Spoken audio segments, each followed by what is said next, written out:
Approval of recommendations and presentation by Mr. Gruner, Parks and Community Services Director.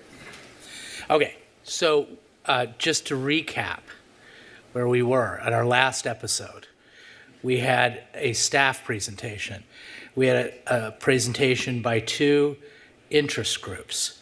We had extensive questions by council, and we had approximately 50 people who spoke to us in public comment, either in person or by Zoom.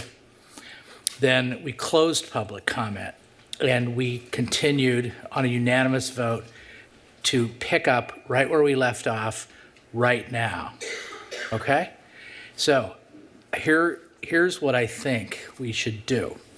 Normally, and you can do this if you wish, at this point in time, we'd receive a motion, and we would, go back and forth. Somebody might second it, somebody might not second it. We might add to the motion. There might be substitute motions, things like that. I want every council member to be able to express themselves. If there are questions of staff that the council members feel after they've been thinking about it that they need to ask, I want you all to have the opportunity to do it. You're free to make a motion at any time. What I'll do just now is say, whoever wants to light up their light and talk about this, then we'll just, go in order. I want every council member to get the full opportunity to express themselves. It's obviously a very, very important issue to the community, and I do intend to express myself, but I'll defer to some of the other council members. So, who wants to go first? I can start with some questions. Councilmember Reynolds, you have the floor. And by the way, if you could take second bites of the apple, if you feel like you want to say something extra, I just want everybody to have a chance to talk. Councilmember Reynolds, you have the floor. I really wanted to just start by making sure I have the right understanding of where we are in the process and what's coming next. And that we're all on the same page on that front. So my understanding, as I try to find the big page here, is we have a draft master plan in front of us, informed by a whole lot of research, and thank you, staff, for printing out some of the appendices for me since our last meeting. We'll give direction tonight that would result in an updated draft plan that would then go through a CEQA process, which is required process, part of the contract. We've always known that's part of the process. And what we'll learn from that is, based on the plan, the draft plan, what sort of triggers a need for mitigation measures. And so we'll get feedback then at the end of that process saying, okay, if this is your plan, here's potential impacts, and that ranges from environmental impacts, noise impacts, all the kind of things, I think. And here's effective ways to mitigate that. So then we would have a better understanding of what impacts get triggered, and then specific mitigation measures. I'm assuming it wouldn't come with costs of those mitigation measures, but that would be additional information we would get before we adopt a final plan. Is that understanding correct? Is there any additional information you want to add to that? I just want to understand kind of the next steps and the impact of our decision tonight and opportunities to get additional information. That's important. Yeah, that is correct. Yeah, there's really no additional information. It's just a matter of getting some direction from the council. And then it would go through the CEQA documentation process, as you indicated. And then there would be a 30-day review where we would get some feedback from California Fish and Wildlife and also U.S. Fish and Wildlife due to the protected species that we have in place throughout the park. And then it would come back to council for final adoption. Okay. And I expressed at the last meeting, an interest in a better understanding the sensitivities of potential impacts and sort of protection measures for the tribal resources or cultural resources. That's something that would also be addressed through CEQA as well, or covered, I guess, by the CEQA process. Both consultation and analysis impacts to the tribal resources is required by CEQA. Okay. Okay.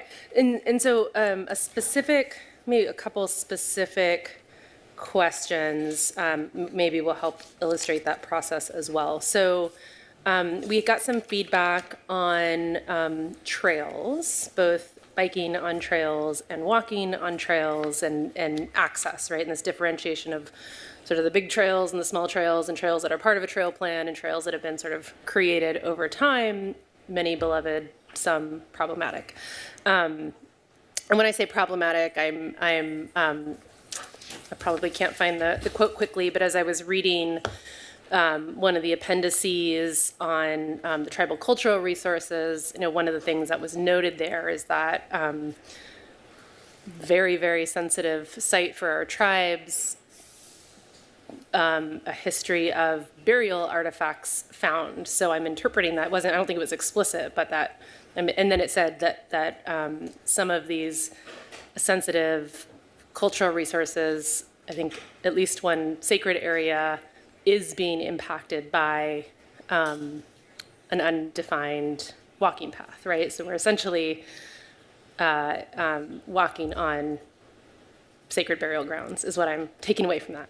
So what I'm interested in, based on the feedback, based on the desire to honor the sensitivity to that site and balance that with the feedback that we've heard on sort of interest in being able to walk in more secluded areas, in areas where you're not going to have lots of people and voices around. I'm interested in looking at ways we can, increase the number of trails or the diversity of trails in the plan without infringing on those sensitive areas, but we don't know what those sensitive areas are, right? And so, I guess we're in the comment phase. Anyway, so what I'm interested in, I'm sort of explaining what I'm interested in. I'm also interested in, we got some comments about the trail plan and the draft plan not being consistent with the active transportation plan. I'm interested in those two being consistent. What we don't know and what we can't know is where there might be a conflict point in terms of sacred sites.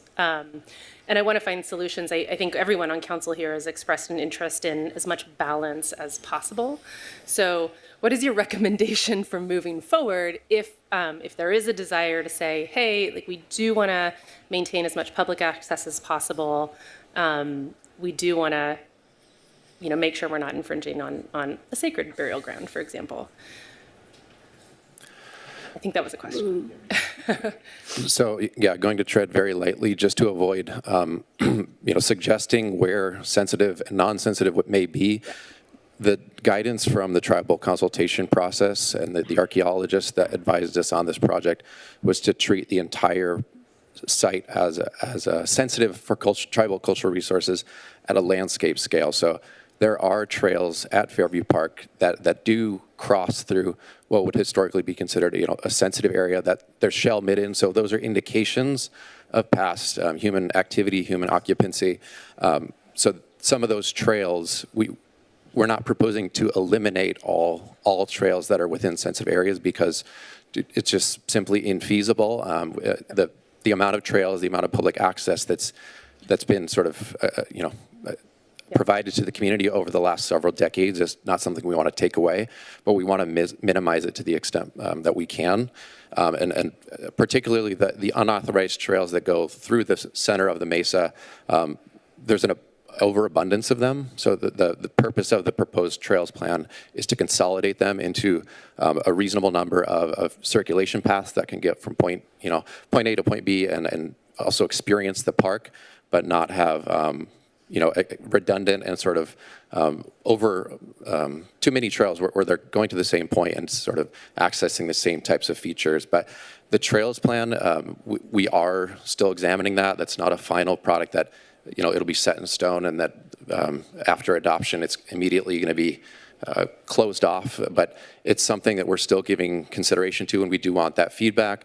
We already have a couple additional segments that we feel may be necessary to retain for circulation purposes, and just really to have public support for for the project, because we understand some of these, over the years, the community hasn't been familiar with what's trail, what's not trail. And I think it was in the draft plan, I think it was in some other areas that potential mitigation measures are sort of elevated walkways in certain areas. So is that something that we would need to specify tonight to say, you know, I want this trail, put it in there, or, you know, and then we would get feedback saying, okay, but you know, mitigate it this way? Or can we be more general to say, like maximize, you know, walking areas, match the ATP in terms of the bike circulation plan, and then we understand that, like, and then we'll get back that we'll just, you know, when we, I guess some trails already exist, but like as part of implementation of this plan, we need to use, you know, or pick from this menu of mitigation measures. Does that make sense? I guess I'm trying to understand how specific we need to be in terms of specific trails, or is it enough to say on, you know, on trails in certain, is it enough to sort of express interest in a certain type of trail and variety of trail, knowing that part of the CEQA response will be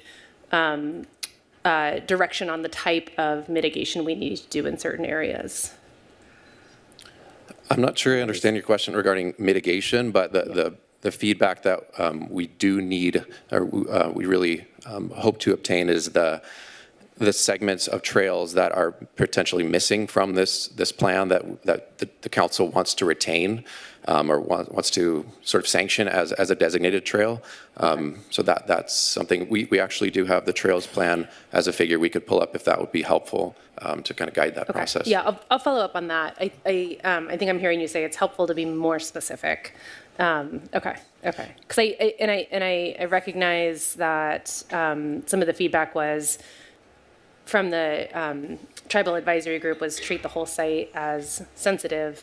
I do recall reading that there are some areas that are more sensitive than others, I think because of the sort of less degradation that has already happened, right? And so, again, we can't, it's an uncomfortable position to be in. I appreciate that I'm sort of struggling to articulate, because I usually want to be very specific, but we don't have the information to be specific, right? Mm-hmm. Because the information of where there's more sensitive sites can't be disclosed. So it's a difficult sort of situation to be in. So that's just what I'm wrestling with, council, and I'm articulating that so you guys hear where I'm where I'm struggling on that front too. Okay. Another thing, sort of on a similar note, right? I think one of the themes is how can, the theme here is balance in general. And so I'm very sensitive to a lot of the feedback about how do we sort of minimize the physical impact that's creating degradation on either tribal resources, cultural resources, environmental resources, and so on. People want to be able to experience Fairview Park. So things, I think we talked a little bit about it, things like having sort of walkout points into areas that might be on a boardwalk, or benches for views into certain areas for places to sort of sit and contemplate. Do we have to be specific about exactly where those things should go if we want to see them in the plan? Or can we say, you know, we'd like to have these features? Is that enough for the whole CEQA process to give us the appropriate mitigation response? Yeah. Yes, and I'd like to maybe step back a little bit to answer that question, because you're hitting on clearly some very big issues here. So one thing about the trails and the trail designation that is in the trails plan right now, to remember that it was based on the findings, the biological findings, as well as the archaeological findings and those meetings. And so that is where we got the trails plan we have now. We understand a few, updates to the transportation plan. That's clear. But those are based on those two findings together. And so the other point about that I wanted to speak on briefly, I'll try to summarize it, but I think just to step back into the tribal consultation process and what was achieved there and what was the goal. You know, the goal of that process is to improve communication between the agencies and the tribes, and that was good start for this project that happened. And we did go through the AB 52 process, which is required for public agencies. And we notified through the mail, email, phone calls to the different tribes. And then addition to what's required by CEQA, we also had this contract allowed for additional meetings and tribal advisory group and stipends. And so that was a site meeting where we were on site, and it was a collaborative meeting where we walked the site. And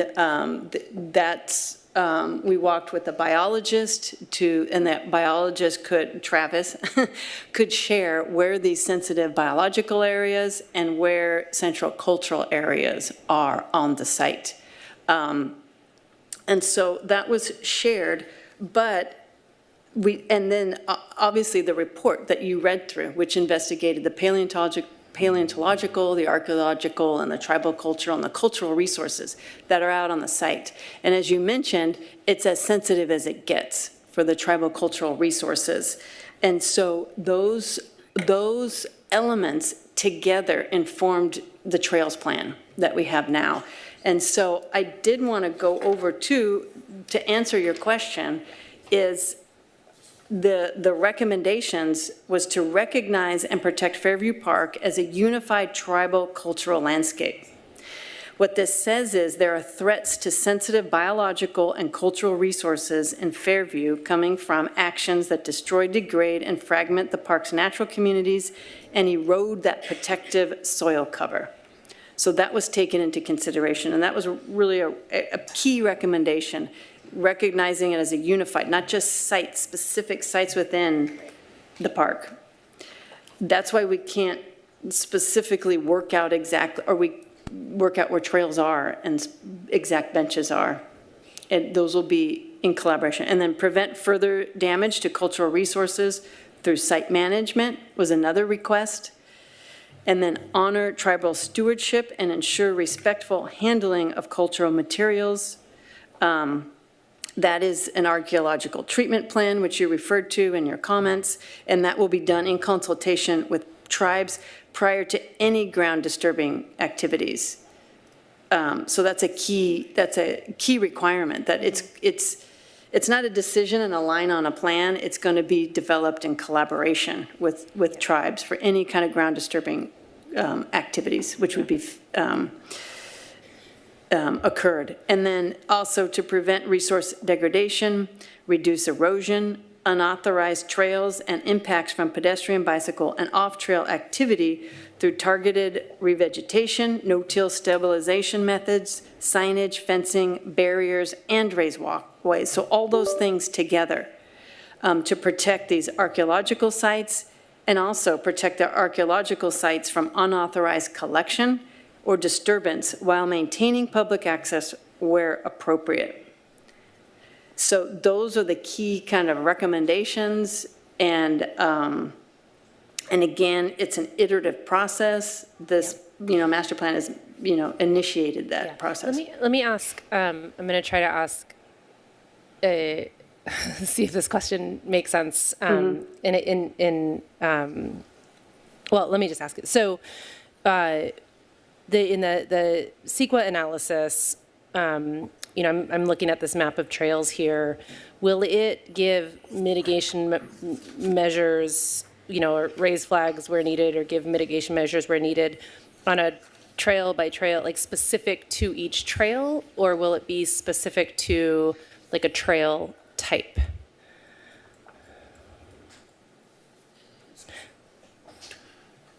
So to answer the question, it's at a programmatic scale, so it's not looking at individual, it hasn't done that site investigation of each of these individual trails that may be proposed. Most of these are existing trails, nearly all of them, so there wouldn't be, a proposed. Yeah.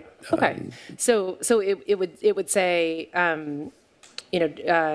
trails where bikes are allowed should trails where walking's allowed should do X, Y, Z. So we wouldn't be, if we go through this whole process and then say, hey, this trail that we thought we wanted to close off, maybe we don't actually want to. That means we're going to do a boardwalk across it or choose one of these mitigation measures, we wouldn't be locked out from making those decisions going forward.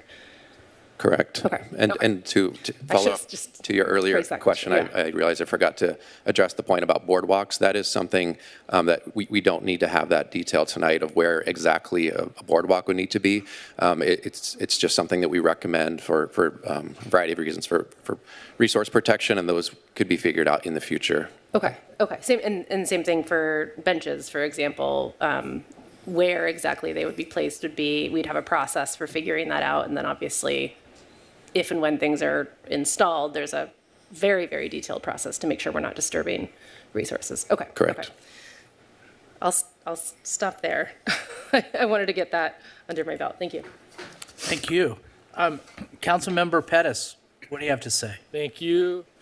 This is more of a get it off my chest kind of thing or situation. I think, it's when looking at this huge issue that's been going on long before I've been here, and the whole time I've been here, it's very important.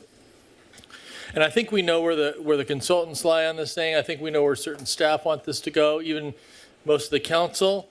We have an idea, but it's important for me, and it always is important to understand what the public wants as well, because they are equally, if not more, they're the ones that live here, use the park, and experience. And there's two sides to the situation, and we can learn about that in different ways. We can go out in the city and see them. We can hear the comments. We can read the emails. Last council meeting, I had asked the question of staff, like how many comments, where did they fall out versus for and against on this draft plan. And one of the other council members seemed to suggest that, well, that was a flawed email, and those 100 and the information was flawed in there, and therefore the message was that they weren't. Maybe those 153 comments weren't valid. So I got to thinking, I don't take things personally, but it was bugging me because I got to thinking about it. I'm like, well, there's been other times in the past where, we've had hundreds of emails come in about there's a, ICE agent in every bush waiting to deport people, and so therefore we need to give them money and money now. And we took those emails very seriously, but in this case, it was poo-poo to those emails because there were some facts in there that were disputed. But then I got to thinking, okay, maybe it's me, and because a person came up from the school, I forget the name of the school already, but she said I have 500 signatures for advocating for the draft plan. And I said, okay, maybe I'm wrong. I've been wrong many times in my life, and I have it on good authority. I'm not going to use names or whatnot. I saw people start to walk out, and turns out that a couple of these folks came to me and said, I did sign that petition, but and this has already been out in an email. I know it's already out there, but this happened the next day. She said, we were told that if the plan is not voted in the affirmative, then they're going to build condominiums and skate parks, and it's going to be high-density housing on that site.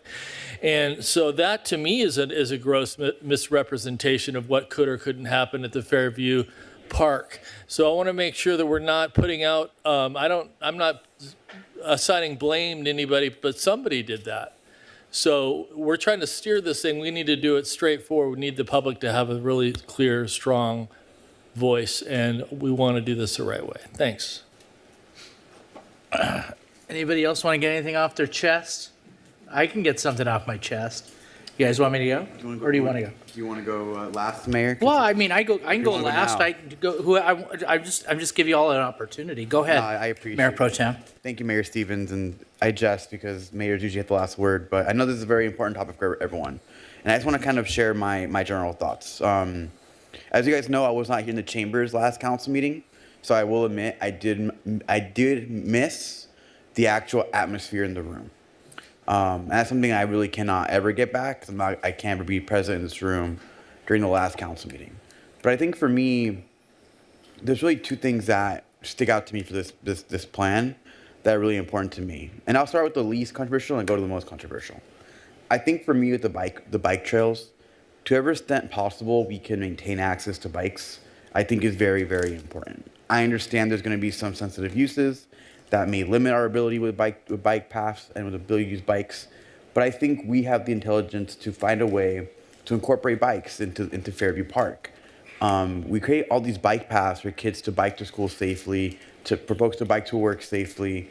But where are the paths for kids to bike to a green space? It's going to be the whole corridor of the Sand River. It's going to be Randall Preserve, Talbot Park, Fairview Park. So to the extent we're able to maintain those bike paths available, we should. And I'm willing to even err on the side of caution on the bikes for that reason. We need a place for kids to ride their bikes safely and recreate. Now, on the big item, the fly field. Again, I'm saying this because I was in the room. I couldn't get the vibes from the room and the audience. But there's something that I do believe. I think the fly field should stay in Fairview Park, but it's not in the right location. So I'm not going to be voting for anything that keeps it in the current location. I think there's a space limit east side. I know it's not ideal. I'm happy to find a compromise to fly more vehicles, not just gliders. But to me, it's very simple. We're flying over protected species, and we know they're protected. And we can go on and on about the legality of what paper was sent when and what email was sent when. But the point blank, we know there's species that are protected above where they fly. And for that reason alone, I think we should move them to the east side of the park, keeping them in the park, but in a location where it's not going to open us up to liabilities for risk. Those are really the only two things that I feel very passionate about to mention. I'm going to trust the experts that did the due diligence on this project. I'm going to defer to them when it comes to tribal access and what's appropriate or not. But when it comes to the bike paths, I want to see us have access. I want kids to be able to bike to Fairview Park and bike in the park. And I want to keep the fly field in a better location where they're not impacting protected species. And that's going to be probably in the east side of the park. And those are my comments. Thank you. Yeah, Mayor, I think I have a few comments. Yes. Councilmember Bewley. Thank you very much. Yeah, I've approached this issue. I will say I've been educated on the issue. I want to say early on in my tenure here, I think we showed up for a specially called session, and we included on that agenda, since we had a quorum of the council members down here for some closed session activity, that we'd come out and have a special study session on this matter. I want to say back in January or February. And naive me, I said, oh, they're coming down to give a report on a report. What's the status of the report? I go, that should be just a quick update in and out. And the chamber was jam-packed. And I got educated on the ferry shrimp and then the Soaring Society and the model engineers. And I will say it was impactful for me as a newly elected to hear the passion and to hear how deeply everyone feels about different aspects of this. And so that started my education. And then as we got heading into the last session, I drilled down and I read about the history and I read about, tried to get a grasp on what we're doing and what we're trying to achieve. And I think at the end of the day, and I've heard it said several different ways, we're trying to find that balance. We're trying to find, we've got this jewel of an asset here in our community, and everybody feels strongly about it. You got the active people out there who want to continue to have access to it and continue to build memories with their kids and things that have happened over the years. You've got the environmentalists who want to preserve it and restore it and make it a pristine, beautiful jewel of Orange County, of Southern California, and those are very warranted and commendable desires. And it occurs to me that, you know, to generate and create this pristine jewel of an environment, if we're in rural Utah or Montana or Idaho, it's a very simple discussion to have. But we're in an urban community where there's lots of people living and lots of competing interests and everybody wanting to enjoy this asset in their own unique, special way. So we're trying to thread that needle. And so then the attorney in me gets involved and I start thinking process. What's the process here and we gotta tread very lightly on how we proceed down this path. Because I think if we head down certain paths, you're going to have federal agencies and state agencies and pivoting on the CEQA report, and it could open up a whole can of beans for violation of Measure A and violation of these other federal and state statutes. So we have to tread lightly on what we do. And so the thought that occurred to me, and it was part of the reason for my line of questioning a couple weeks ago, was maybe the way to address this thing is to receive and file this report. And hear me out before, and I haven't made that motion yet, and I'm giving you these thoughts because I want my other council members to consider these as we start fashioning motions. It appears that this jewel has resulted in what was originally the updated plan in 2008. And I think the council at that time and the community spoke at that time. They wanted to be certain to preserve and restore this asset, this park. And they put a lot of time and a lot of energy into creating that 2008 plan.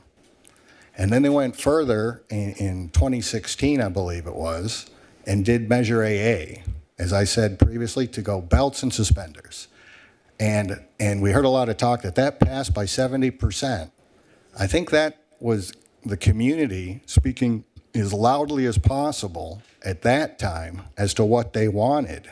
And they included at that time, let's have preserve, let's find a balance, let's have access, let's not put condos, let's not put ball fields, let's not do high-density housing out there, but let's have a resource out there that includes trains and includes a gliding facility.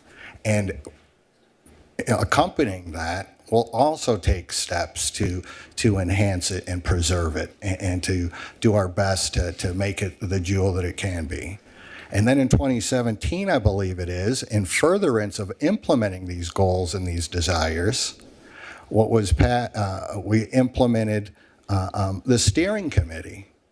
And as I understood that, we have all the mechanisms in place to achieve all these goals that we've now been talking about for years before I came on board. And now we've gone through this entire process to create this updated plan. And this updated plan is not a lost cause, or it hasn't been a waste of time, because now I think that steering committee has it within their ability to take this very detailed plan, to take these actionable items, and to determine the specific ones that we want to allocate funding for or seek funding for, and to implement the most important aspects of this plan, maintaining the balance that was originally out there, originally voted on under Measure AA, and originally implemented in the 2008 plan. And I think we achieve that if we receive and file this report and use this document to get actionable items from the steering committee. And the importance of that, and this is my legal hat coming on, I think we run the risk of violating the will of the public, who spoke at 70% as to what they wanted out there. And if we go out there and file an amended and restated plan, submit this through a CEQA report, we have opened up an entire can of beans to review the entire plan out there, every single activity that's going on out there. And we're going to subject ourselves to federal, state, and other agencies to come on board and review everything that has been done out there in the past, everything that we're planning to do there going forward. And we're going to upset what is the current status quo, which seems to have been working for a substantial amount of time. So I think this work has been commendable. I think in 2008, the entire community got together and decided what they wanted to do. In 2016, we went to a ballot and we had this fight. 2017, and here we are in 2025, we're right back where we started. And I don't think we need to try, anyways, those are my thoughts on it. And I don't know who or what other motions may be coming before us tonight, but whether it is a motion to receive and file or a substitute motion, if somebody can't persuade me otherwise, those are my thoughts. Okay, Councilmember Gameros. Okay, I'm going to use this time to take a bite at the apple here. And for those of you who are wondering maybe what I'm doing, I'm just going to let everyone know I'm looking at attachment 2, which is the Fairview Park Master Plan Update recommendations. I'm going to be reading from this and making statements based on 26 items. So one of the things that took place in item 1 was the consulting team in 2024 provided clearly defined trails and establish designated trail system for the park. One of the issues we have is clearly defined. It doesn't seem has been clearly defined. So we need to establish that. It seems to be there's some disagreement between what is a walking trail, what is a bike riding trail. I would like to see a very clear and concise map that can be provided to the constituents and the council that we can make a decision on with that. You know, item 2 follows up with that and says we're going to adopt standards for the designated trail system, including widths, materials, designated modes of travel by trail type. You know, when I go to the Back Bay, if you haven't been to the Back Bay, there's a nature center there. You can go and you can learn all about what's going on in the Back Bay. There's a wildlife center there. Nobody is riding bikes through all the trails there. It's monitored. It's a beautiful place. If you haven't been there, you should go there. I take my dog there. We walk there, and there's plenty of room to occupy there, and I think there would be plenty of room to utilize the park for animals, for people walking, and for people biking, where the designated trails are. So establish that, right? If we're going to establish a boardwalk, I'm fine with that too, but lay it out for us to clearly see and for the constituents to clearly see. I think one of the issues that we have is the perception versus the intention. They're not lining up. When we say we're going to provide long-term preservation of the vernal pools, what does that look like? What's the sustainability look like for something like this? Lay this out for the constituents and us. We're going to relocate the fly field. Okay. I don't have a problem with relocating it, but let's make it worth it. If we're going to move the fly field, let's not say here's some dirt and a stick and a big rubber band, launch and good luck. Let's make it a place that people would want to come and enjoy, just like we do with the trains. People want to go there, they want to recreate there, they want to hop on the trains. If we really want to make this work, we can do it on the east side. Now, it's my understanding that this could activate the intent of Measure AA. Measure AA says that you can't have any grading, but it doesn't talk about landscaping. So we're not going to be building new foundations for homes, at least not because of any habitats that live there, but because Measure AA was put together to prevent something like that. When we're talking about revegetate, that's easy. You know, everyone understands what revegetating is. Improved signage.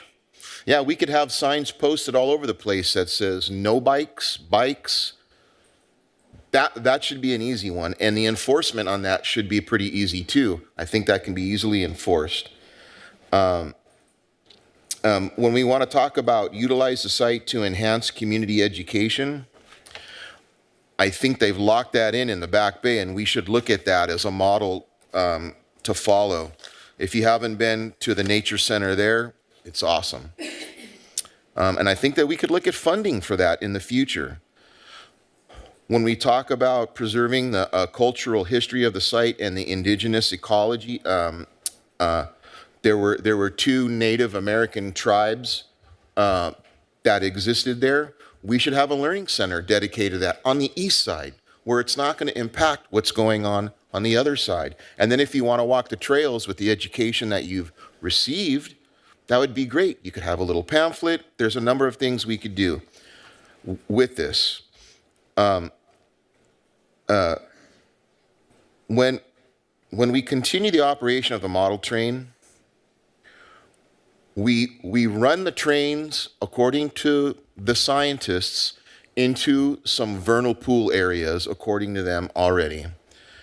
When I asked about, is it really a vernal pool? Well, it's down there, it's underground. When it rains, it comes up maybe, but there really isn't an impact there. The problem is are we going to try and stop the use of that next? That's a question that I would like to have an answer for. I would love to see the planes and the trains work together in harmony on the other side, but we have to make it worth everybody's while. Okay? If we're going to adopt maintenance operations, these are big words. But what does that really consist of? A management plan for Fairview Park. What does that mean? No one really knows what that means. A management plan could really mean anything. I would like to see that defined. We want to continue to build community partnerships. Right now, the community partnerships aren't looking really good. We have one side that says no, one side that says yes, and it's turning into a visceral activity between the two. What I mean by that is it's a stomach ache for a lot of people. Obviously, we want to see ADA accessible pathways. There's no question with that. When you say provide an ADA accessible pathway, I have no questions there, and neither do the constituents. We all know what that looks like. We all know what that means. When you say, and whoever you is, I'm just reading it off of this, right? Provide the incorporation of a central interpretive area. I love that, but what does that look like, and what does it mean, and what would it cost, and where would we put it? Incorporate viewing platforms. I'm gonna refer back to the Back Bay. We could take a lesson from what they've done there, and we could incorporate the same thing. We don't need to reinvent the wheel, that's for sure. Nature play area near the central interpretive area, we can do that on the east side. We don't have to harm the landscape, the naturescape, the existing waterfowl that are there. One thing that I learned, kind of segueing, one thing that I've learned is during COVID, other species of birds now fly there and are nesting there and have located there due to the fact that we don't have planes flying there. And when we do have planes flying there, it's invasive to what it is that the birds are doing on a daily basis. If that is true, let's move them. So based on the community input, when we consider, and I'm on item 25, we consider renaming the site to reflect the site's natural and cultural resources. I think that's a great idea. We call one side nature, Fairview Nature Preserve. Great, that's a good idea. But I think the other side should be used as a recreation area, as a community gathering area, an educational for the entire community. Schools can go there. It would be a place that people would want to come to from all over Orange County. And that's what we need to create when we do this. So when we get to the point of making a motion, I think that the motion should include what does doing all of this stuff do to trigger Measure AA? And what's going to happen with the constituents when they realize, well, we're going to start disturbing this area that we didn't want disturbed, but it's mostly going to be for the intention of landscaping. We're not putting baseball fields. We already have an existing use that we're moving, right? The fly field is an existing use. We're moving an existing use. I don't see how that could, quote unquote, trigger AA. That's my opinion. I would like to hear more legal stance on that. I do agree with Councilmember Bewley's interpretation of moving all of this could open up a can of worms. Well, let's see what opening up a can of worms looks like when we do this and what's going to happen. This is what I'm going to close with the statements that I've made, and I know that some of them are open-ended, and I am ready, I'm just going to say this, I am ready to make a motion on this, fully ready to do it. This is what I will start with. If we can't, as a council, come up with a unanimous decision or something close to that, that reflects the desires of the constituents, both sides, the fors and the againsts. If we can't do that, then we should look at amending AA, bring this back to the people, and let them vote on it. If we can't make this decision, let's put something on the table for the people that they want to see. And that's all I have for now. Thank you, Councilmember. Councilmember Marr, do you wish to be heard at this time? Oh God. Yeah, I've got a couple of questions. So back to the conversation that was being had about trails. Did I understand correctly that there's a plan to bring back proposed trail locations? And I guess the second part of that question is, have we actually fully resolved the question of the conflict between the active transportation plan trails and the trails delineated in the master plan?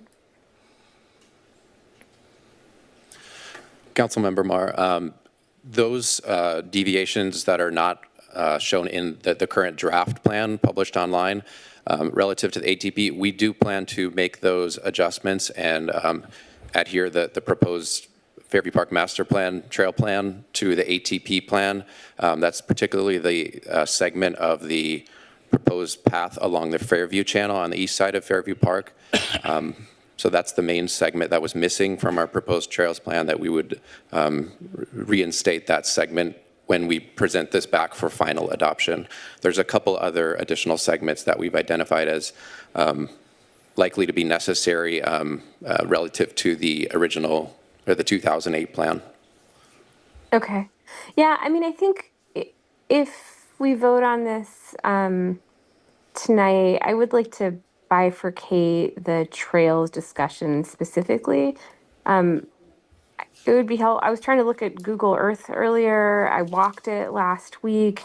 It would be helpful for me to slightly better understand what we're proposing, both in the context of ATP and then also the path to and from the platform. I don't feel like I've got a good enough grasp at this point about what the future state of the trail system will look like. So that's and I think that actually gets to my larger point, which is my understanding.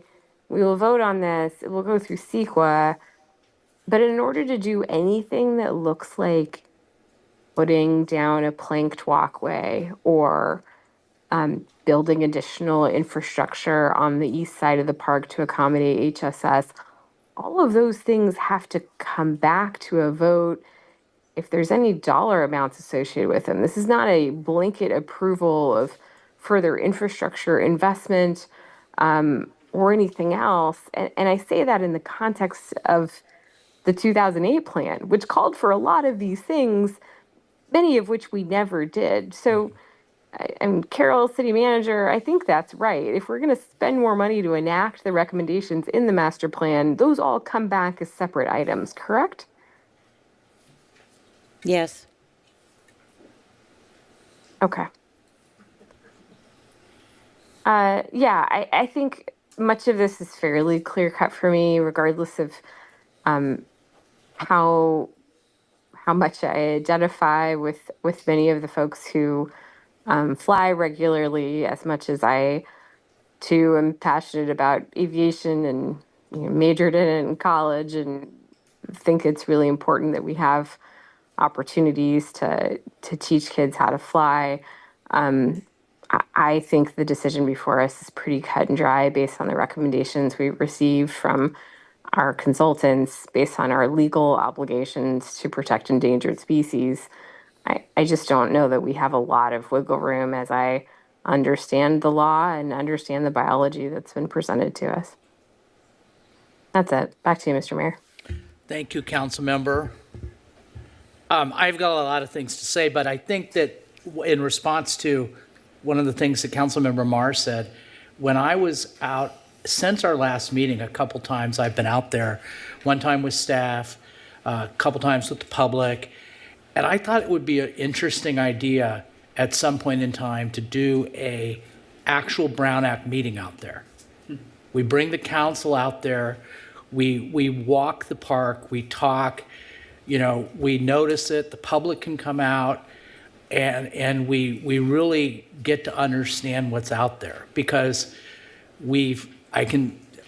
one thing I can say for sure, and we can all say, we've never been out there together, right? I go out there all the time for various reasons, for my own recreation, and also for the purpose of doing my homework for this particular project.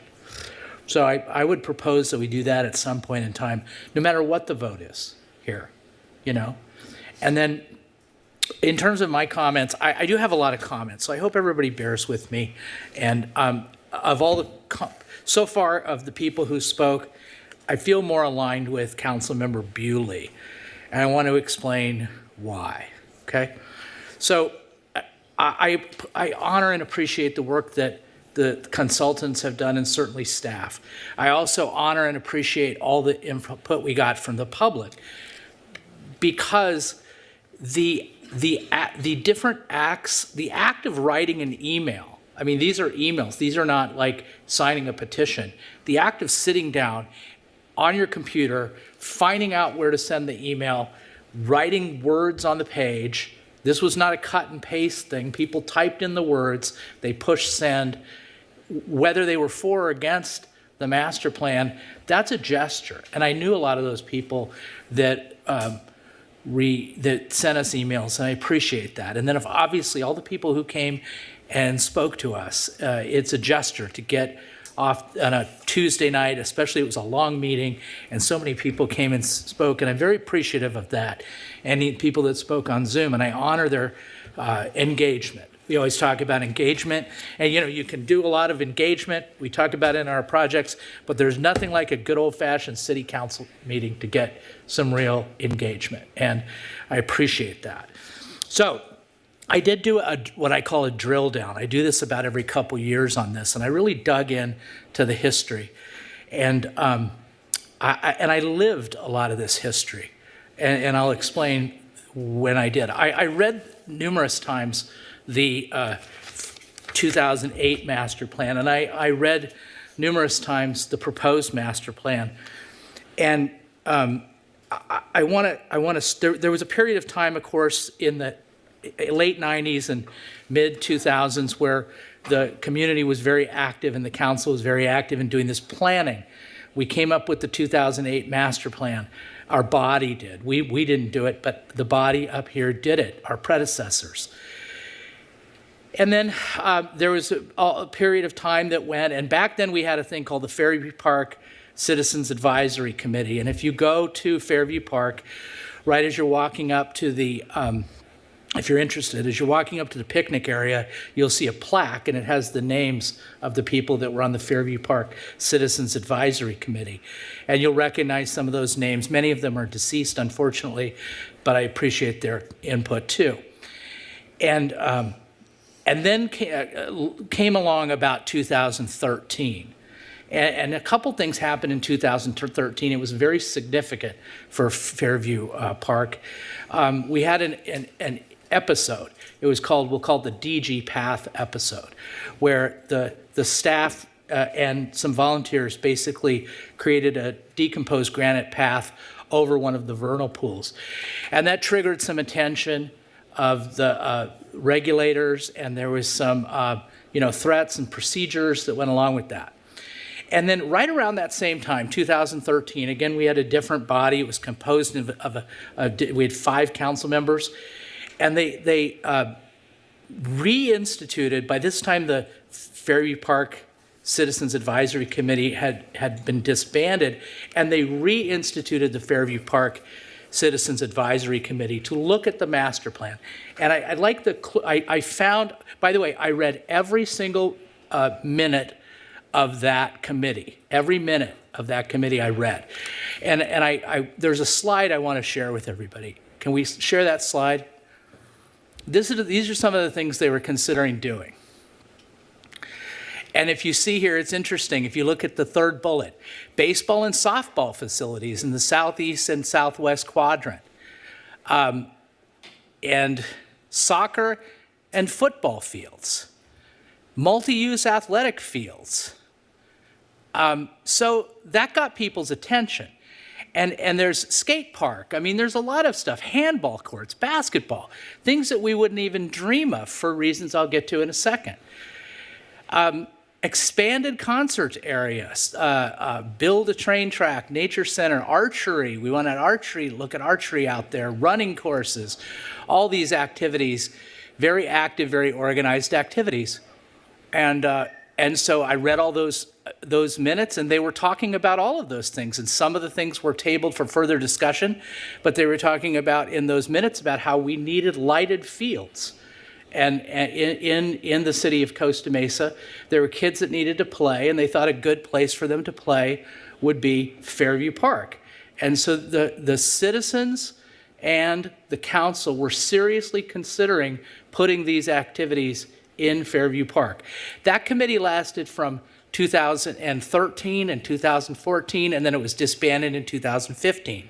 So now we're up in the chronology to 2015. A group of citizens got together, and they had a ballot measure called AA.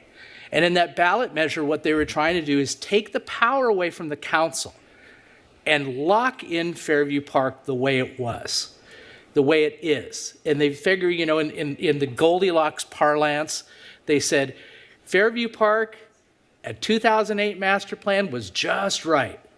That's what we wanted. So in fact, if you look at the text of Measure AA, there's a lot of interesting things in there. Number 6 in the declaration says, and I'll read this one, Fairview Park is a passive park developed to promote activities such as walking, hiking, jogging, running, bicycling, glider flying, kite flying, dog walking, picnicking, small group activity, physical activities, and similar use. All of these words were intentional. And it's interesting, there are a lot of people that we all know, and some of them are deceased, but that signed the argument in favor or the rebuttal against the argument against Measure AA. I mean, we heard in our from Andy Campbell. He came up and talked to us at our last public hearing. Larry Courteur, he signed the Dick Marin, who's deceased, Katrina Foley, who we know, Sandy Guinness, who's a former member of this body.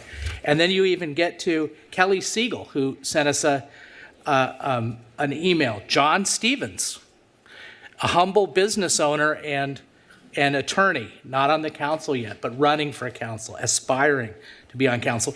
Jay Humphrey, he's sitting right here, in the Terry Welsh, Jack Ross, who's deceased. We all know Terry Welsh from his efforts to protect Banning Ranch. So we all got together and we said, listen, we want Fairview Park to not have these activities that are on the screen. We want it to, we want to embed and lock in the Fairview Park Master Plan defined as the 2008 Master Plan. So because of that, and you'll remember at the hearing, at the last hearing, I held this plan up and I said, are we replacing it or are we amending it? So I have some serious heartburn, as I think was expressed by Councilmember Bewley, from saying we're going to scrap the 2008 Master Plan, right? I would feel much more comfortable if we amended it, okay? But here's the important thing.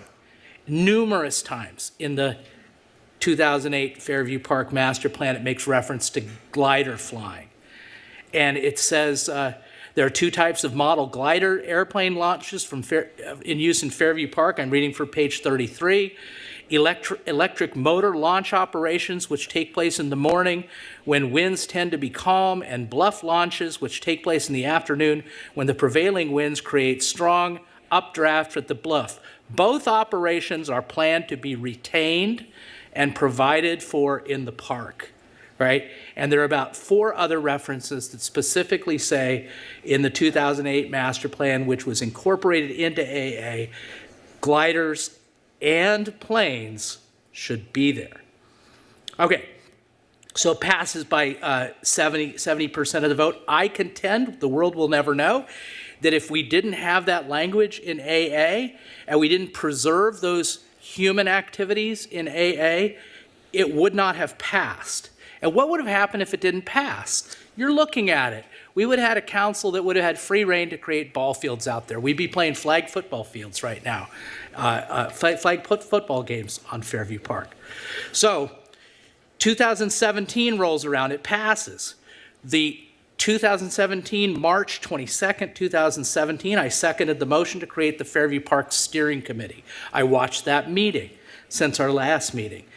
The purpose of the Fairview Park Steering Committee was to implement the 2008 plan and enforce Measure AA, right? And I talked about that during the meeting, and I said, isn't it a little weird that we're having a group of citizens enforce a law and give us advice on whether the law is being complied with? And there was some discussion on it. Anyway, it passed by a 3-2 vote. I seconded the motion, and it won by 1 vote.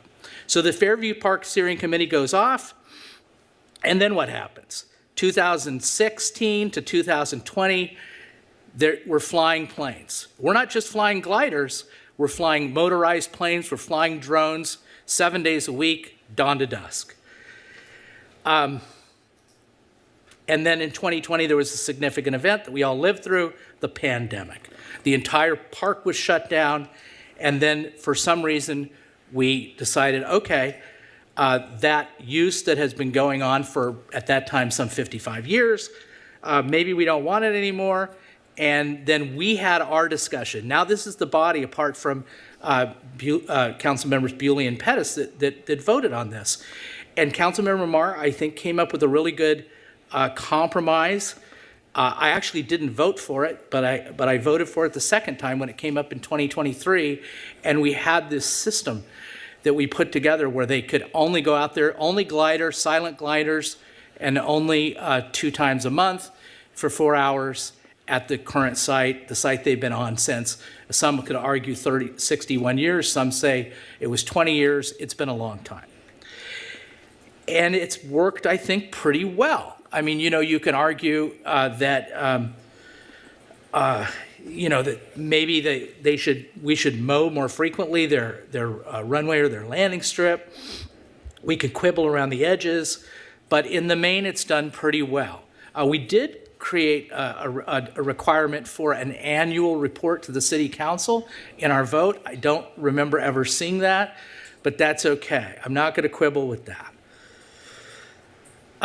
So it really is difficult for me to say we're going, under these circumstances with this history, to say we're going to make any major changes to Fairview Park, including, but not limited to, the gliders, okay? I think we've limited them a lot. And I would also include in that the little berms where, bumps and berms where the BMX bikes are. I think those are a very good use. But the other thing is, I happen to, for reasons that Councilmember Marr said, for sure, aviation, education, but I happen to think that the gliders are a great activity, and I've observed them many, many times. And as I said, I listened very carefully, and I appreciate very much all of the testimony. The guy that really got me was Caleb. When he said he can't wait, he can't sleep on Friday night because he wants to go to be on the gliders. We have to have a place for that. We have to have a place. And I don't know Caleb, but it just seemed to me like he's probably not a baseball player or football player or soccer player. He deserves a place to recreate in Costa Mesa. So, I don't think I ask these questions for a reason. I don't think there's a take. I don't think there's an incidental take. I think if you read, as a lawyer, I read very carefully the language of every letter I read. I read that there was a recommendation made in the September and the November letters. I don't think that we're violating. There's no take, in my opinion. There's no evidence of a take. And I don't think any action will be taken against us by any regulators if we just do as Bewley suggested and just chill out and maybe amend the 2008 master plan in some form and fashion. There are some problems out there. I would consider enforcing dogs off leash. I would consider either banning or limiting e-bike or motorized bikes out there if that's not already done. I would consider additional enforcement mechanisms such as drones and cameras and signs and of course under AA we can't increase the concerts in the park. I love the idea of boardwalks. You know, there's many things we could possibly do, but I think that those should be done not by replacing the 2008 master plan, which the voters have embedded in a voter-created measure. That's important. AA was not put on the ballot by the city council. The voters signed petitions to get that on, and I walked door to door and got those petitions, and I signed it. And as I said earlier, I signed on to the ballot argument. So I take it personally. I do not want to replace the 2008 master plan. I like it. I think it's a good document. It's 171 pages, 72 pages of rich text, very well thought out. And if we can improve it, great. Let's improve it. But to replace it, I will not be voting for that. That's what I have to say. Now, does anybody want to make a motion?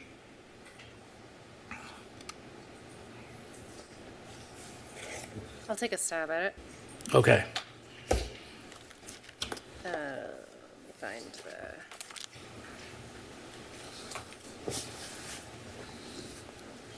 Okay. Yeah. No, it's direction, not adoption. So, right, we're not looking to adopt a plan right now. So, yeah, I move that we move forward with the draft plan, with bringing the trails map into consistency with the active transportation plan. Oops, lost my notes here.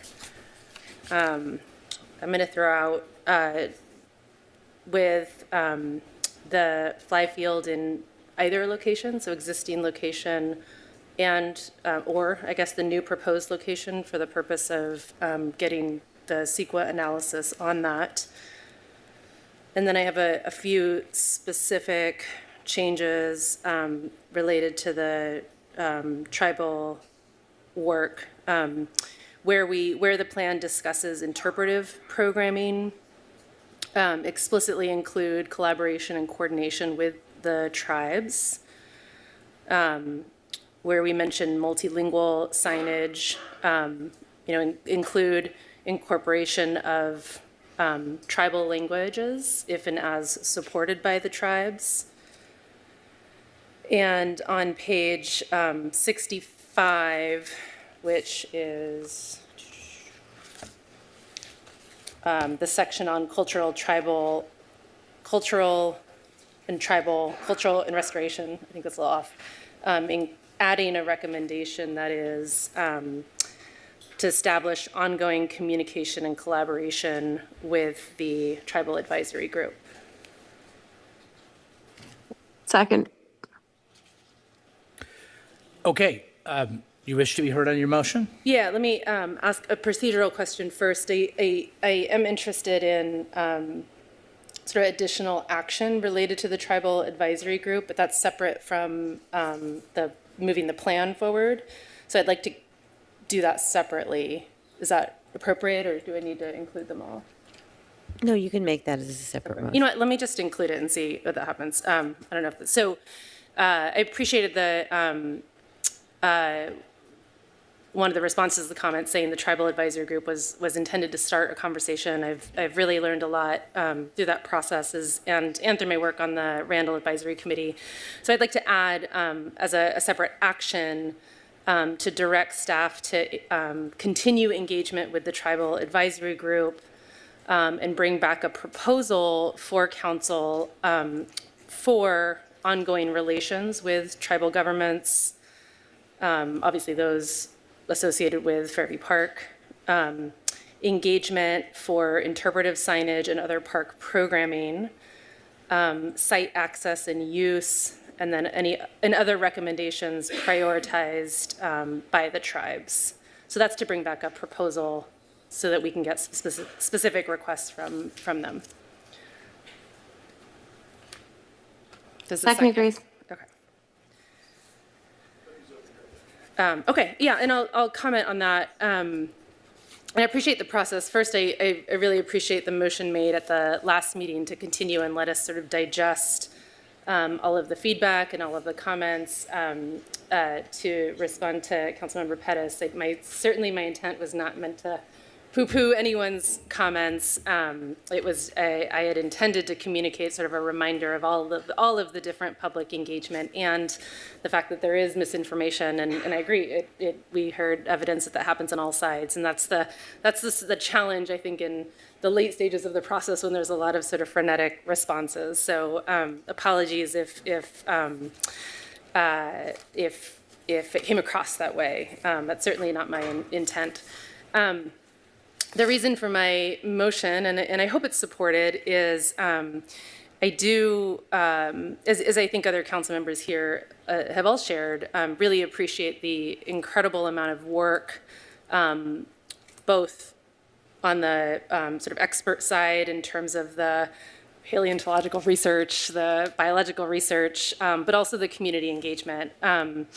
As liaison to the Fairview Park Steering Committee, I got to witness many very, very thoughtful discussions, trying to find ways to balance, try to get it all, right? How do we balance these resources? I know staff has spent an incredible amount of time, lots of different potential solutions to keep all uses. And this plan does reflect, and the motion does reflect, actually keeping all existing uses on site while responding to feedback from the agencies, while responding to the different research that has happened. The fact that there are endangered and protected and sensitive species here, which is really special.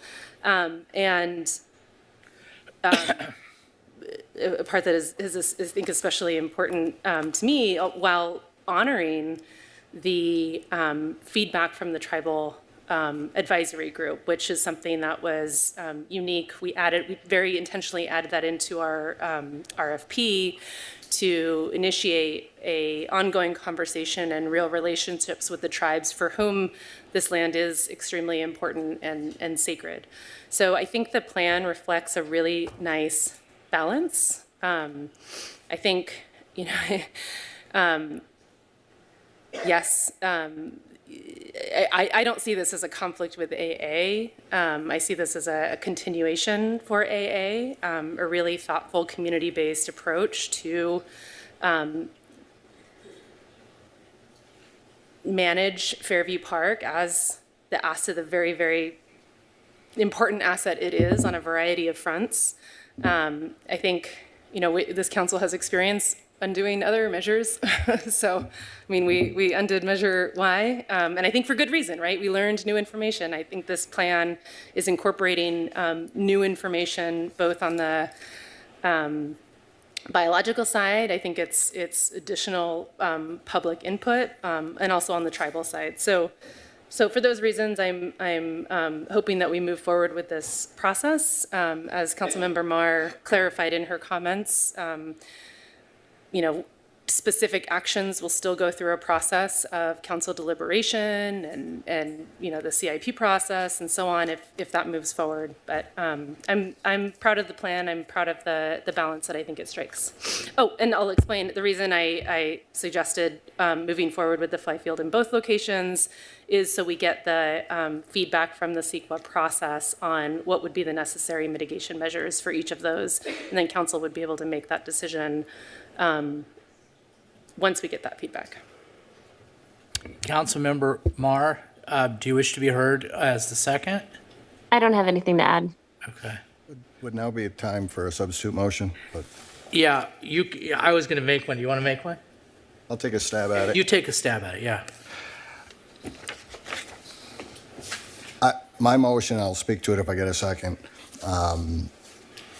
would be not to amend and restate the 2008 with the current proposed plan, but rather amend the 2008 plan as it currently exists to include items 8, 16, 18, 19, 24, and 25. And the reason I specifically selected those, when we look at the attachment 2, those are items that were either excluded or not addressed in any way, shape, or form in the 2008 plan, and I'll tick off what they are if I get a second. I'll second, but can you go over the numbers again? Sure. 8, 16, 18, 19, 24, and 25. 16, 18, 19, 24, and 24, 25. and 25. And if I get a Okay. second, then I'll... I got it, I seconded it. Okay, so here's my thought on this. Again, for the reasons that I stated previously, and I think the mayor commented on it, my concern is if we amend or if we adopt the proposed drafted plan and it comes an amended, restated, and I'm cognizant of what my fellow council members stated, that, well, once we get through the next process, it'll just come before us and each item on an item-by-item basis we can address. And my understanding is that process makes sense as to appropriation of funds. But if this plan goes forward as stated and it's amended and restated, telling people no and prohibiting activities aren't going to be coming before us. So I want to prevent that contingency from happening. And then when I look through these 25 items, specifically the glaring one that I don't comment on that was number 7, which was the airfield. So we're just going to leave that alone. But the ones that I would, I think we should take a look at in amending. 8, provide for a potential native plant growing space. That makes sense. 16, adopt the maintenance operations, obviously. 18, provide continuing opportunities for tribal coordination. Let's not let that outreach that has taken place go to waste. I don't think it was prohibited in the 2008 plan. We should amend the current plan to make sure that that's accounted for. 19, provide an ADA accessible pathway. That was probably going to be required anyway, so we should amend it to make sure that's dealt with. 24, incorporate a native pollinator area. That doesn't seem to be prohibited in the 2008 plan, and it makes sense given our goals to preserve and maintain. And then obviously 25, to consider renaming it. So again, my motion would be to amend the existing plan limited to those specific items, and that's my motion. Yeah, I seconded it. I've said enough, a lot, but I just wanted to comment on one thing, respectfully, of course, is one of the things that Councilmember Reynolds said just recently is, we did undo a measure. Measure Y. The thing is, we didn't do it. The voters did it. We put it on the ballot, right? So that we're not suggesting that we put anything on the ballot. We have time. If anybody wants to put something on the ballot, we're going to be talking about 2 ballot measures later. But I just wanted to address that one point that was made by Councilmember Reynolds. As for the rest of it, I think I've said my piece. Councilmember Mr. Mayor? Camaros. Yes. Can I just ask a question? Sure. So by simply amending the 2008 report, we're discarding any new biological research and surveys. How are we reconciling the fact that we're just amending old data when we have new data?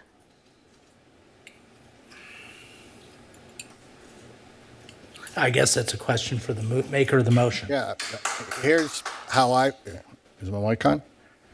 not being that familiar with the process, but here's how logically it makes sense to me. We've got all this new data, or maybe we want to go out and gather more data. We've got a steering committee in place. As we get that new data, if it motivates us to act within the current plan, because we've obtained this information, the steering committee makes that suggestion to council. It's within the plan. Well, what struck me with this, this entire process is we've had all the tools in place to start implementing these things. So do research, do data. Somebody bring a motion to allocate funds to engage in this. And if it discloses and discovers some new information that justifies a CIP further allocation to implement something, we do it. Am I completely off base with that? But it doesn't mean that this research and the data goes to waste. It's there and we can act on it. And it seems that it's already within the parameters of the 2008 plan because it already mentions these types of activities. Also, the thing that struck me, just to kind of pick up on that, is, a lot of the things that are talked about in the new master plan are talked about in the 2008 master plan, and I'm focusing, for example, on the fill, the fill that is over the ancient ruins and to try to create a cap, but in fact it's toxic and we got to move it and everything like that. It's like, well, that was in the 2008 master plan and it's still out there, and what struck me is it's just a philosophy of government, and I'm not being critical really of anybody. Please don't take this the wrong way, but I mean, it's like there's so many things that are in the 2008 master plan that we could have been implementing all these years. And here, all these years later, we're planning, we're redoing the plan and the fill's still there, So, I mean, I really don't, I agree with Councilmember Bewley. It's like, it's great to have the other information. We have it, but, I don't want to mess with the plan too much, as I've said at some length tonight. You want to be heard, Councilmember Gameros? Yeah, I have questions. We jumped from Councilmember Arliss's motion to Councilmember Bewley's. In between the two of those things, kind of one of them says, the first one was like, let's move the flying field. Councilmember Bewley doesn't want to move the flying field.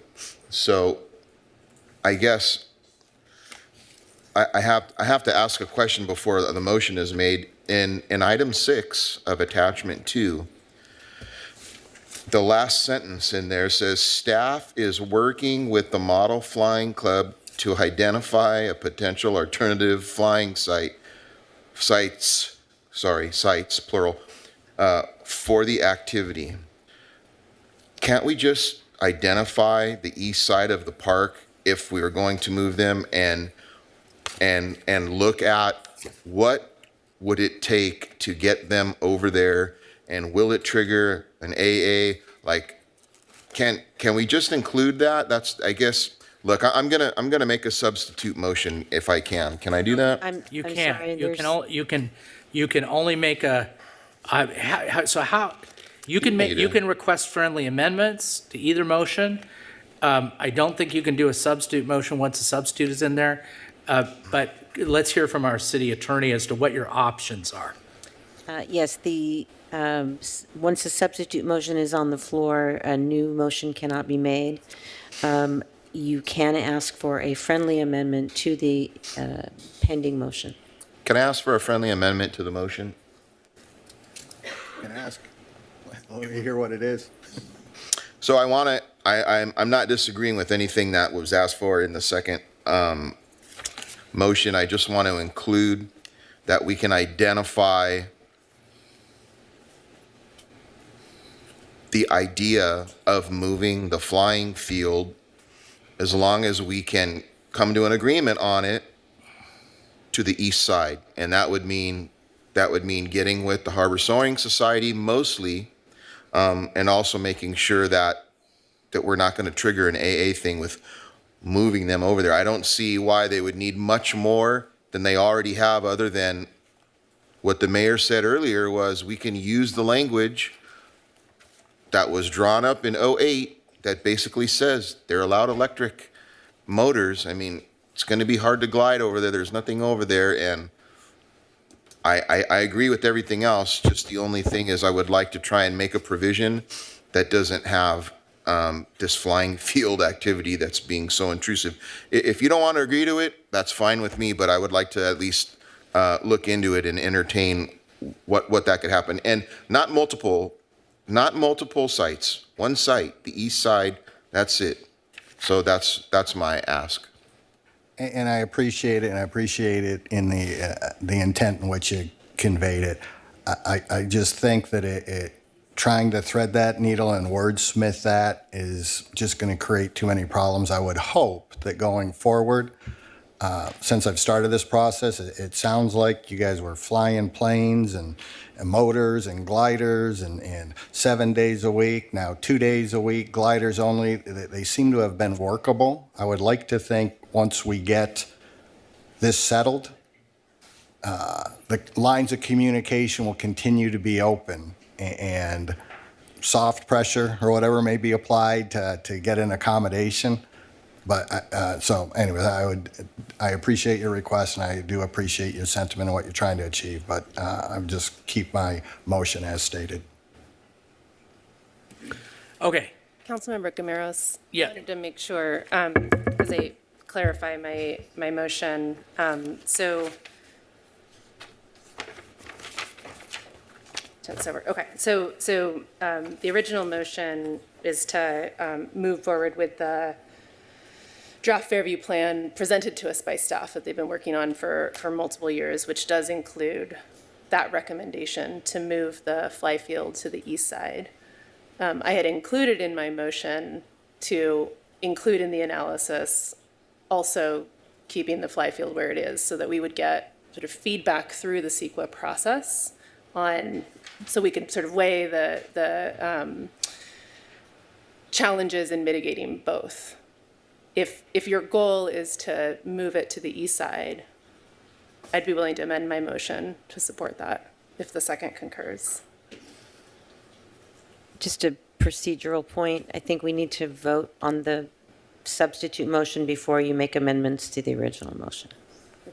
I offered to make one. I didn't make one. I know. I'm just. But I mean, this is the right, us, I think, healthy process of us trying to come up with a solution that addresses people's concerns. Yeah. Okay. Mayor Pro Tem. Thank you, Mayor Stevens. And I'm liking this conversation. I like that we're all kind of mulling over and trying to find the best thing for our community. I just want to share my thoughts before we vote. Obviously, we need to vote on the motion made by Councilmember Bewley first, and the mayor seconded. I will not be supporting their motion. I think Councilmember Reynolds' motion was the right motion. I mentioned that there was two things that were really critical to me. One was ensuring the fly field stays in the park in a location where it's not potentially impacting protected species, AKA the east side of the park, and her motion allows us to do that. So for that reason, I'm not supporting the substitute motion by Councilmember Bewley, and will be voting for Councilmember Reynolds' motion. Okay. So can we do a voice vote on the substitute motion?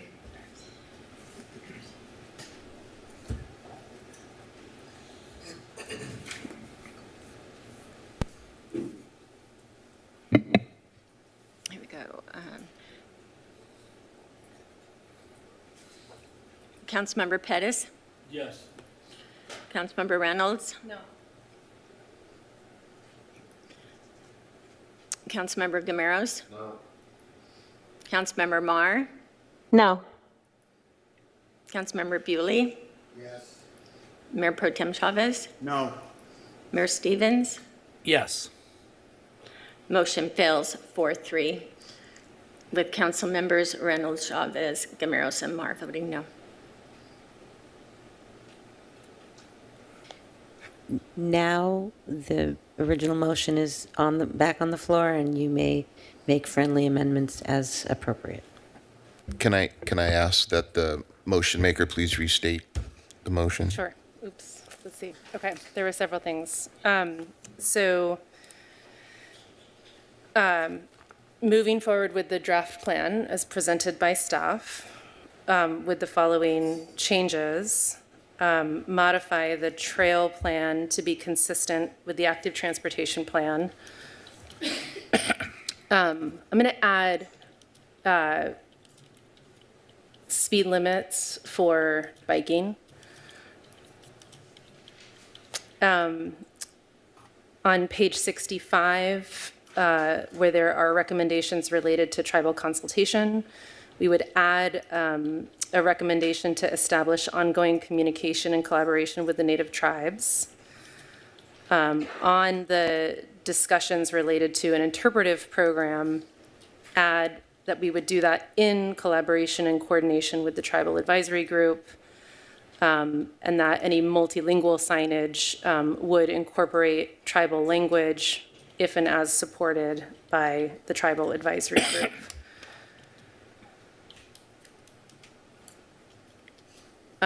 And the original motion was to analyze the plan with the fly field in the current location and the new location, or the new location. But Gameros, given your comments, I would be happy to amend the motion to go with the draft plan recommendation, which is to move the fly field to the east side.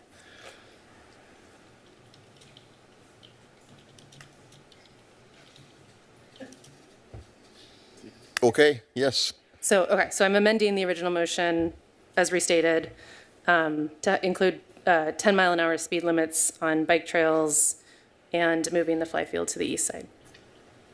Second concurs.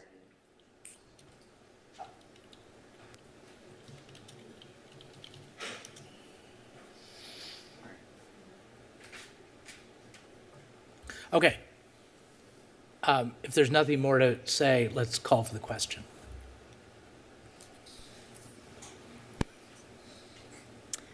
Councilmember Pettis? No. Councilmember Reynolds? Yes. Councilmember Gameros? Yes. Councilmember Marr? Yes. Councilmember Bewley? No. Mayor Pro Tem Chavez? Yes. Mayor Stevens? No.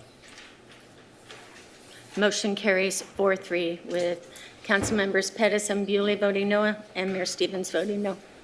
All right. Thanks, Mayor. everybody. Mayor, Yes. sorry. In my restatement of the motion, I forgot the second piece. So I'd like to make a separate motion. And this is separate from the draft plan.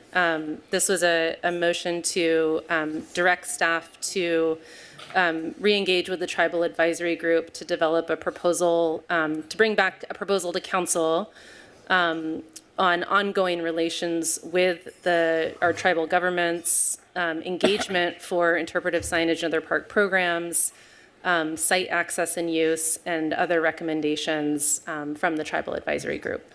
Second. Okay. Should we call for the question on voice vote? This is a separate motion. Yes, I got it. All right. Councilmember Pettis? No. Councilmember Reynolds? Yes. Councilmember Gameros? Yes. Councilmember Marr? Yes. Councilmember Bewley? Yeah. Mayor Pro Tem Chavez? Yes. Mayor Stevens? Yes. Motion carries 6-1 with Councilmember Pettis voting no. Okay. All right. Everything's okay, squared away on Fairview Park? We can move on to the next thing. Does anybody need a break, or should we just